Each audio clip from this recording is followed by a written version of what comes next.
Hey guys, it's been a while. It's Jason, and I'm back to bring you another Duel Masters deck profile. Today we're going to take a look at what I consider to be a very interesting deck, which is based on Alcadeias, Lord of Spirits. For a while, I felt like the way the Duel Masters meta was going was that it was based on decks that revolved around the ability to shut down shield triggers. So that's why decks that featured Volmedia Steel Dragon were so prevalent, and decks with Cryptic Totem would also be considered extremely strong options. Now, naturally, because of the limited card pool in the English game, there are a very limited number of cards that have the ability to shut down shield triggers.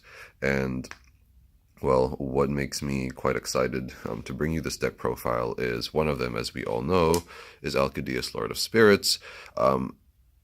And he's not exactly the easiest card to build a deck around, at least in my opinion, but I think we've been able to make a deck that functions with him quite well.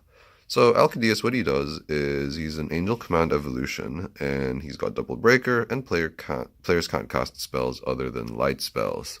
So that shuts down your Terror Pits, your Natural Snares, Soul Swaps if you ever have to worry about those. And yeah, so basically the goal of the deck is to summon Alcadeias, and then you basically win. It's also pretty hard to get rid of him, since your opponent can't really, play those typical removal spells. Naturally, water can be a bit of a problem, but hey, nothing's perfect. So we're going to start off the list with 3 Alcadeias, Lord of Spirits. He costs 6 mana, and he's very, very beefy, so it's quite hard to get rid of him organically. He is obviously supported by our Angel Commands, so we have 4 Valkyer Starstorm Elemental. This is, if you take a look at the stats, it's really funny because he completely outclasses Subskin. He's 5 mana, 7k, and Subskin is 6k Guardian, so I found that a little bit funny. But yeah, he's just got solid stats all around, and 5 mana is as cheap as Angel Commands get, so that's why we have him in here. So overall, pretty good. And who can forget Aeris Flight Elemental? So we have 4 of him, 5 mana, 9k. He cannot attack players, but he can attack untapped dark creatures, so that's actually really cool for getting rid of things like Bloody Skeeto, Locomotiver, and actually Aeris is a really strong presence to have on the field because it makes your opponent think twice about swinging with their own boss monsters. Aeris, being at 9k, has the ability to run over, well, the aforementioned Volmedia's Cryptic Totem. There's also Twin Cannon Sky Terror, Crystal Lancer, Fighter Dual Fang. So Aeris is actually a pretty underrated card in my book. Really, really, really, really good. But yeah, so that's our Angel Command lineup. In the past, we tried to play this deck with cards like Innocent Hunter, but that was, it was just bad. Let's not get into that. So next in our light lineup is 4 copies of Emerald Grass. Why we chose to play Emerald Grass, I will get into a bit of a more detailed discussion a little bit later. But what it comes down to is he costs 2k, very cheap, and 3k is actually going to help you block stuff. If we were to put in Lower Giga, 1 mana 2k, sure, he costs less, but he isn't really going to be doing a whole lot. Emerald Grass stops all the weenies in their tracks. It straight up kills them, and it can also suicide with Pyrofighter Magnus. Now, and that's, well, Emerald Grass and Valkyer are the only blockers that we run. I really don't see the need to play any more than that. I feel it's pretty redundant at that point. This deck has other strategies to execute aside from flooding the field with blockers. More light cards. We have Rain of Arrows, so that's 2 mana light spell. Look at your opponent's hand and he discards all darkness spells from it. That's actually really powerful, especially in the early game. A very good strategy to execute against this deck is to, well, make it discard cards so that you can't really find the pieces you need to summon Alcadeias properly. So, if you get rid of their Ghost Touches, their Lost Souls, their Terror Pits, to prevent the Terror Pits from killing the things that evolve into Alcadeias, so on and so forth. So Rain of Arrows is a very cost-efficient spell card. We talked about it in the Foul video, and if the deck isn't playing Darkness, Rain of Arrows just becomes that much more valuable in my opinion. Some other cool light spells we have are Screaming Sunburst. Tap all the creatures in the battle zone except light creatures. While we do have some non-light creatures in this deck, primarily, the bulk of the deck is made up of the light civilization. So, yeah, I mean, we aren't really planning to attack with any of our non-light creatures. I mean, ideally, we can tap everything and run over them with our big angel commands or even Emerald Grass. And that's what Screaming Sunburst is for. Some more cool light cards. We have 2 Diamond Cutters.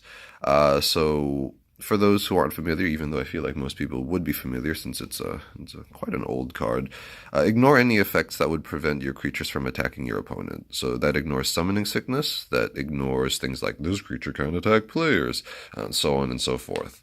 Now, at 5 mana, it is pretty hefty, but I think Diamond Cutter makes a very good... It's a very good alternate win condition for this deck, since if for whatever reason you're not able to play Alcadeias or, who can be bothered summoning it if it's like that late in the game or whatever, Diamond Cutter provides you with a nice quick out to win. If you notice in our light section, a couple of our creatures cannot attack players. We have Emerald Grass, we have Aeris, we have Valkyer. So actually none of our angel commands can attack players. Diamond Cutter provides a nice... out to that if you want to break some shields, right? Another really cool combo you can do is you can actually play Diamond Cutter and Emerald Grass on the same turn. If your opponent's on no shields or whatever, and it's some sort of stalemate position, you can be like, boom, Emerald Grass, Diamond Cutter. This pretty much gets speed attacker since it ignores Summoning Sickness, and then you can steal the game from there. But yeah, so Diamond Cutter. I was strongly deliberating on how many copies to put in this deck, and I just settled on 2 since I think more testing needs to be done. But yeah, I think 2 is a fairly safe bet. The deck doesn't necessarily need it to win, but there are enough copies so that we get it when we might need it.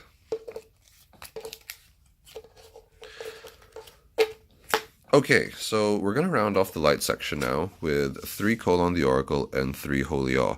So I actually took out one of each of these to make space for the 2 Diamond Cutters, and these are just the light shield triggers that I tend to throw into everything, or I guess everybody tends to throw into everything, really. So Kolon, creature, 4 mana 1k, when you put him in the battle zone, tap a creature.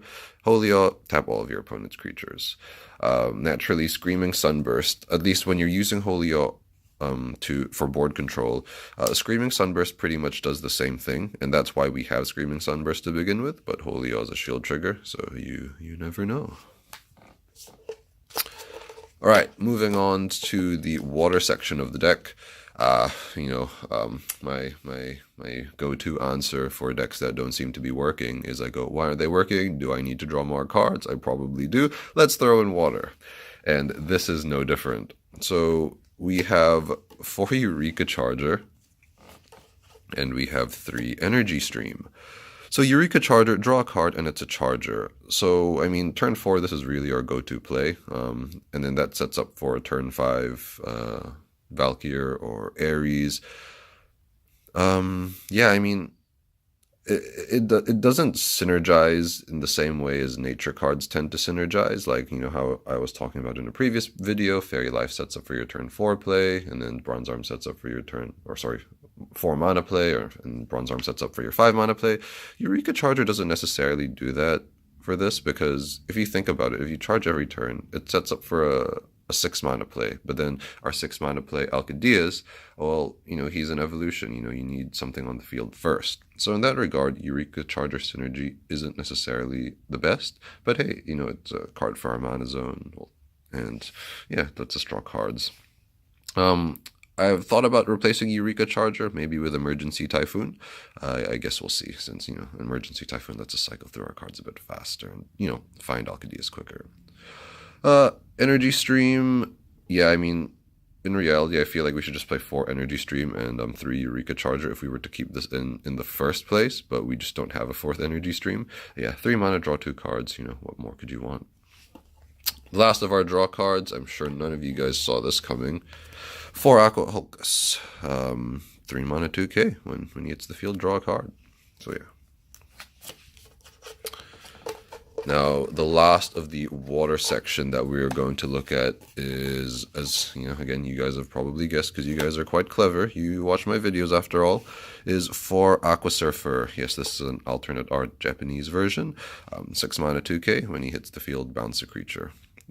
He's just really to help us when we're in a bit of a pickle. He's a form of spot removal, and he's a shield trigger. So against a variety of matchups, he can really come in handy, whether it's rush, whether you're trying to stall against another control deck.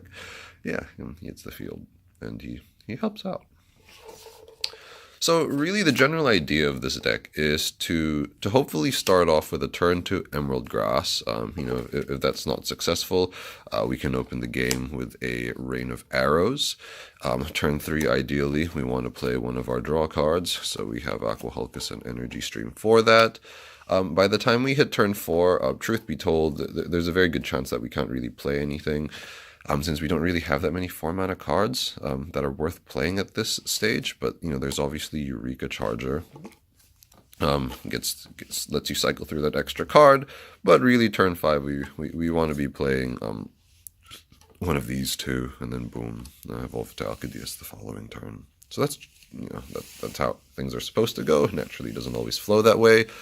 The one extensive session we had testing this deck, it actually did test quite well. However, there's a good chance that further testing needs to be done, since this is pretty much the first real revision of this deck. For some more further discussion just for the end of the video, we previously tried to build this as light and nature, and that didn't go so well.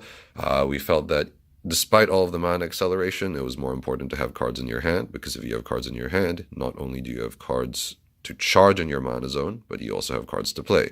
The trade-off with nature is that you load up your mana zone, but then you really can't really play anything, and that's a bit of a problem. Another thing is that, well, some very exciting news. I am getting my 2 good friends, Andrew and Jason, to be more involved in the channel. I really hope that they they are quite disciplined with making the videos, since I have decided to take a bit of a step back, since there's a couple of stuff that I'm trying to figure out. But yeah, you can always still contact me by posting comments or on Twitter.